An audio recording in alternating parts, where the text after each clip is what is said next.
வரை சரி. அதில் ஒரு பாயிண்ட் நான் பின்னாடி போக மாட்டேன். நீங்கள்லாம் அப்படியே சொல்லலாம்.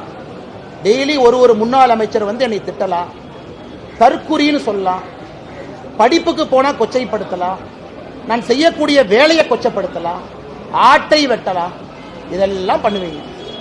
நான் அப்படியே உட்காந்து அப்படியே கையை கட்டிக்கிட்டு, அண்ணே சாரிங்க அண்ணே, உங்களுக்கு 40 வயசு அனுபவம் இருக்குது, சாரிங்க அண்ணே எனக்கு 3 வருஷம் தான் இருக்குது சொல்றதுக்காக நான் வரல சார். அது உட்கட்சியாக இருந்தாலும் சரி, வெளிக்கட்சியாக இருந்தாலும் சரி, என் பாணி மாறாது. நான் இங்கே வந்திருப்பது அரசியல் மாற்றத்திற்காக. நான் தலைவரான பிறகு நகர்வுல மட்டும் நீங்க பாருங்க, இந்த கட்சி எங்கெல்லாம் போயிருக்கு. தனியா உள்ளாட்சி தேர்தல், தனியா லோக்சபா தேர்தல், தனியா தான் நிக்கிறோம். ஏன் கட்சி வளரணும். அதனால் எல்லா தலைவர்களுக்கும் மதிப்பளிக்கிற முக்கியமான மூத்த தலைவர்கள் அறிவுரை ஏத்துக்கிறேன்.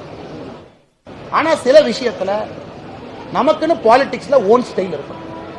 நம்ம எல்லாத்தையும் காப்பிடிக்க ஆரம்பிச்சோம்னா எந்த வழி